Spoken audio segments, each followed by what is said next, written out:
आकाशवाणीचंही परभणी केंद्र आहे. सकाळचे 6:05 झाले आहेत. नमस्कार. परभणी अंतर्गत विचारशलाका या कार्यक्रमात ऐकूयात निरीक्षण याविषयी डॉक्टर नयनकुमार आचार्य यांचे विचारात ऐकूयात.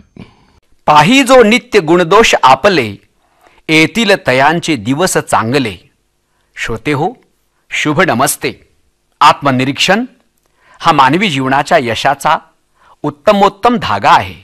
जो या धाग्याला स्पर्श करतो त्याचे जीवन धन्य झाले समजा. आत्मनिरीक्षणामुळे माणसाची प्रगती साधली जाते. याउलट जो आत्मनिरीक्षण करत नाही, स्वतःचे गुणदोष पाहत नाही, तो मात्र निश्चितच अधोगती वळल्याशिवाय राहत नाही. माणसाच्या प्रगतीचे किंवा अधोगतीचे रहस्य जर कोणते असेल तर ते म्हणजे आत्मनिरीक्षण. स्वतःकडे पाहणे, अंतरंगात दडलेले गुणदोष जो नेहमी पाहतो आणि गुणांचा स्वीकार आणि दोषांचा त्याग करतो, तो नेहमी सर्व क्षेत्रामध्ये पुढे जात असतो. चांगल्या वाईटांची सुरुवात मानवाच्या वृत्तीतून होत असते. एखादी चांगली सद्वृत्ती अंतरंगात रुजली तर तिची सुमधुर गोड फळे ही केवळ त्या व्यक्तीलाच नव्हे तर त्याच्या कुटुंब, समाज, राष्ट्र, परिसराला आस्वादण्यास मिळत असतो. आपण जे जे आचरतो त्यास विवेकाची जोड हवी आणि हा विवेक जागृत होतो तो स्वतःला पाहिल्याने. माणूस वरकरणी पाहतो, इतरांकडे लक्ष देतो, पण आपल्याकडे पाहावयास तयार नाही.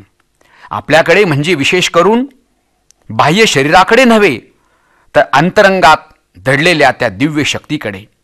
खरे तर सुख आणि दुःख याचे मूळ कारण माणूसच आहे. त्यातल्या त्यात आत्मतत्व आहे. आपण याकडे दुर्लक्ष करतो. आपण नेमके काय करीत आहोत, नेमके कोणत्या दिशेने चाललो आहोत याचे भान सध्याच्या माणसाला नाही. तो कधीही आत्मनिरीक्षण करायला तयार नाही. आपल्या चुका सुधारायला तयार नाहीत. आपल्यातील कमतरता तो कधी न्याहाळतच नाही. एखादे अघटित घडले तर लगेच दुसऱ्यांना दोष देतो. अरिष्ट कोसळले की त्याचे खापर दुसऱ्यावर फोडतो. आपले कुठे चुकले काय यावर तो दृष्टिपात करावयास तयारच नाही. दुसऱ्यांच्या उणिवांकडे आणि दोषांकडे बोट दाखवण्यापेक्षा आपल्याकडे वळणारी 3 बोटे ही आपण 3 पटीने दोषी असल्याचे निर्देशक असतात. प्रत्येक बाबतीत इतरांवर बोटे बोलण्याची ही दुर्वृत्ती म्हणजे आपल्याच पायावर दगड मारून घेणे होय. यासाठी आपण स्वतःकडे पाहावे. खलह सरशप मात्राणी परच्छिद्राणी पश्यती, आत्मनो बिल्व मात्राणी पश्यन अपि न पश्यती. दुर्जन हे दुसऱ्यांच्या मोहरी एवढाल्या दोषांकडे पाहतात, पण स्वतःमध्ये असलेल्या बेलफळा एवढ्या दोषांना पाहून सुद्धा न पाहिल्यासारखे करतात. म्हणजेच दुसऱ्यांच्या डोळ्यातील कुसळ दिसते पण स्वतःच्या डोळ्यातील मात्र मुसळ दिसत नाही. अशी आजची माणसाची अवस्था झाली आहे. आत्मावलोकन हा प्रगतीचा मूलमंत्र आहे. ज्याप्रमाणे व्यापारी दररोज रात्री दिवसभरात झालेल्या नफा तोट्याची उजळणी करतो, तद्वतच प्रत्येक माणसाने सकाळ संध्याकाळ अथवा एकांतामध्ये स्वतःचे अवलोकन करावयास हवे. आपण दिवसभर किती चांगली कामे केली आहेत, किती प्रमाणात सद्गुणांचा संग्रह केला आहे, स्वार्थाबरोबरच परमार्थ साधला आहे काय, आपल्यातील दोषांचा त्याग आम्ही केला आहे काय, सन्मार्ग हा किती प्रमाणात अंगीकारला आहे, किंवा आपल्या व्यवहाराने हे जग मित्र बनले की शत्रू. माझ्या जीवनरूपी उद्यानात काम, क्रोध, लोभ, मोह, ईर्ष्या, मत्सर यांची किती प्रमाणात वाढ झाली आहे याचा विचार आम्ही कधी केला आहे काय. माणसाने स्वतःकडे पाहावे. कधीही दुसऱ्यांच्या दोषांना न पाहता आपल्याच दोषांना पाहण्याचा प्रयत्न करावा.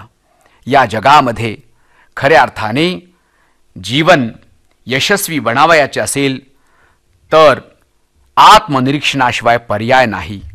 आम्हाला सतत आत्मनिरीक्षण करीत स्वतःला दिव्यत्वाकडे न्यावयाचे आहे. शास्त्रकारांनी म्हटले आहे, माणसाने सतत चिंतन करावे, मनन करावे आणि जीवन कोण्या दिशेने जात आहे या बाबतीत सजग राहण्याचा प्रयत्न करावा. नमस्कार. परभणी अंतर्गत विचारशलाका या कार्यक्रमात निरीक्षण याविषयी डॉक्टर नयनकुमार आचार्य यांचे विचार आपण ऐकलेत. हा कार्यक्रम आकाशवाणीच्या परभणी केंद्रावरून प्रसारित करण्यात आला.